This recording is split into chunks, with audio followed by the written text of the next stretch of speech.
तो एक तो वो निंद्रा होती है और एक वो निंद्रा होती है जो सब कुछ भूल गया, चाहे उसके ऊपरों के सांप लौट जाओ तब भी परवाह नहीं है उसको। तो ऐसी एक प्रगाढ़ निंद्रा आ जाए तो सारे दुखों को भूल जाए, और ये होता है, ये तो कुदरती होता है। प्रगाढ़ निंद्रा आ गई तो हम सारे दुख, सुख, फिकर, सोच सब भूल गए। चाहे वो 10 मिनट की निंद्रा आ जाए हमारी, तो उसमें हम सारे दुखों को भूल जाते हैं। इसी तरह से नाम सुमरण में जिस टेम पर हमारी लो लग जाए उस परमात्मा से, उस समय में हम सारे दुखों को भूल जाते हैं। नाम सुमरण में जिस समय भी हमारी लो लग जाए उस परमात्मा से, कहने को तो कई बहाने, कई तरीके हैं। तार एक है, वो तार नहीं टूटना चाहिए। तो उसका एक सीधा सरल भाव है कि हमारी वो लो उसमें परमात्मा में लग जाए और सब तरह से हमारा ध्यान सिमट करके उस परमात्मा में लग जाए ना, एक लगन लग जाए। उसी टाइम पे हमें आनंद की वो सुख हो जाएगा कि हम कितने दुखी है संसार में, कितने सुखी है, उस सब चीजों को भूल जाएंगे और उसमें मगन हो जाएंगे। चैन आ गया। इसलिए गुरु महाराज का नाम लेते हैं कि वो सारे संसार के दुख से हम भाग नहीं सकते कहीं भी, वो तो हमारे शरीर के साथ है।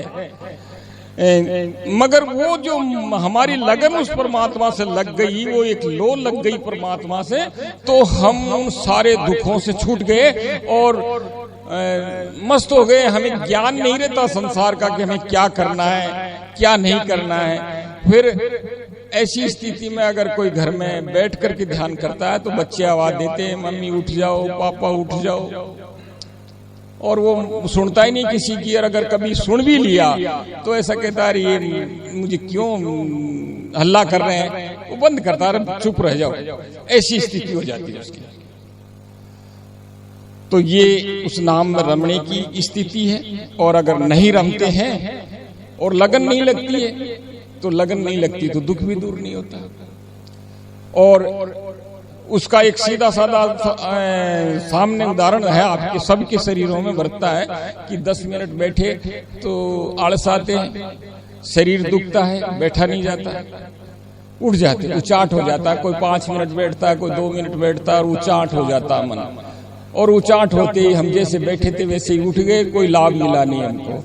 और जैसे हम उसमें खो गए, उसमें लगन लग करके हम नाम, गुरु महाराज के नाम में लगन लगा करके अगर उसमें खो गए तो समय का बोध नहीं रहता, कितनी देर बैठे बोध नहीं रहता। कोई दूसरा कोई आवाज करे तब जाकर के चेत होता। तो ये गुरु महाराज का नाम जो है हमें इन दुखों से दूर करता है। इसलिए गुरु महाराज के नाम की महिमा है। सांसारिक दुखों को दूर करने के लिए गुरु महाराज के नाम में लगना पड़ता है। और जो जैसा जैसा लगता जाएगा वैसा वैसा ही वो भारी होता जाएगा। नाम की जो महिमा है वो कानों के द्वारा, आंखों के द्वारा हमारे दिलों में जाती है। और जाते जाते मुख से राम राम करते करते हम कंठ में या मन ही मन में राम राम करने लग जाते हैं। फिर उस राम की महिमा और जब ज्यादा प्रगाढ़ हो जाती है तो हम दिल से ही राम राम करने लग जाते हैं।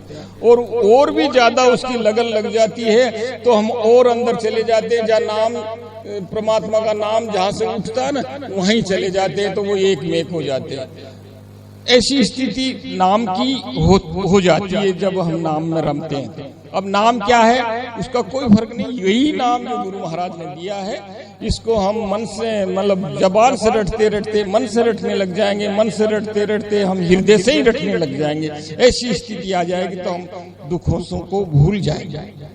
दुख तो संसार में जगह की जगह रहेंगे, लेकिन हम उसको भूल जाएंगे। और भूल जाएंगे तो लेना देना क्या, फिर क्या माथे मांगे हमारे को।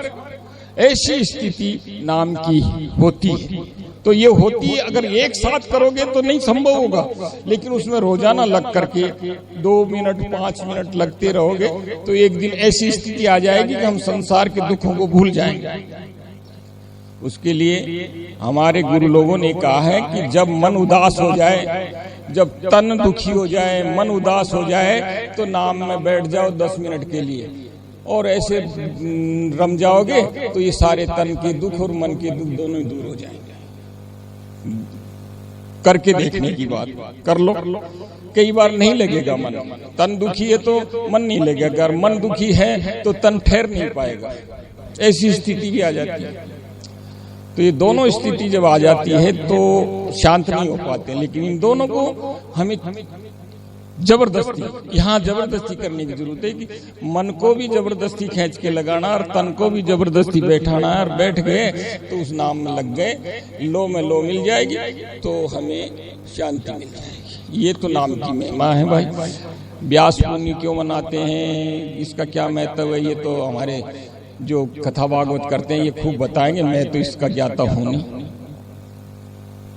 बाकी इतना है, नाम की महिमा जो गुरु महाराज ने बताई है उसका इतना महत्व है कि उस नाम में लग जाएंगे तो हमारे कर्म छूट जाएंगे।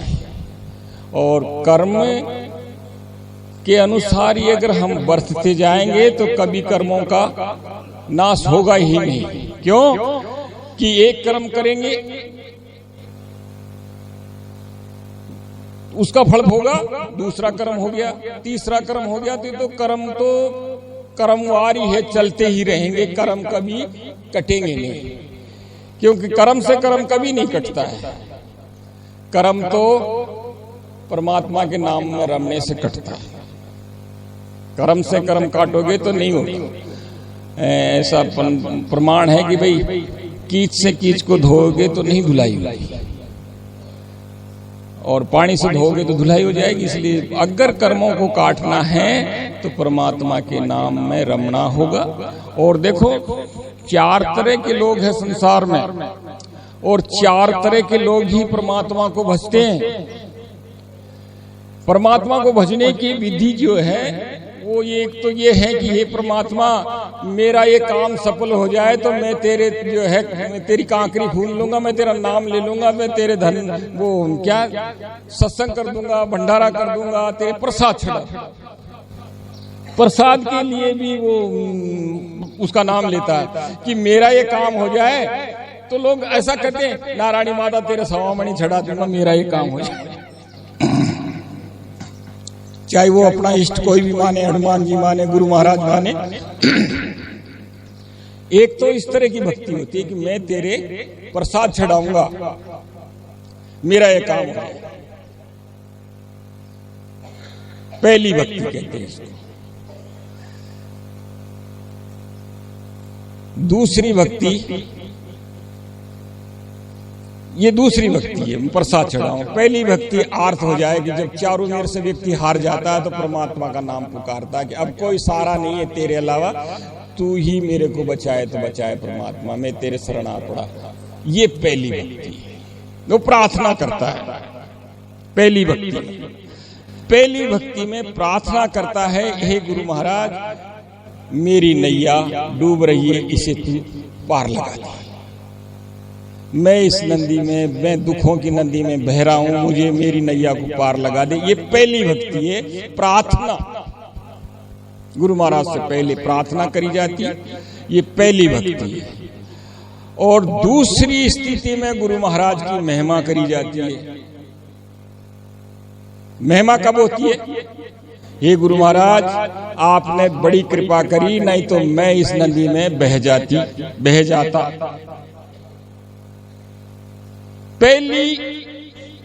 पहली स्थिति में प्रार्थना करता है गुरु महाराज मुझे पार लगा दे, मैं इस नदी में बह रहा हूं। और गुरु महाराज कृपा करते हैं तो वो संभल जाता है, और संभल जाता है तो फिर प्रार्थना करता है गुरु महाराज आपकी जय हो, आपने मेरी नैया पार लगा दी। ये दूसरी किस्म की बात। वो प्रार्थना में महिमा में कितना सूक्ष्म सा अंतर है।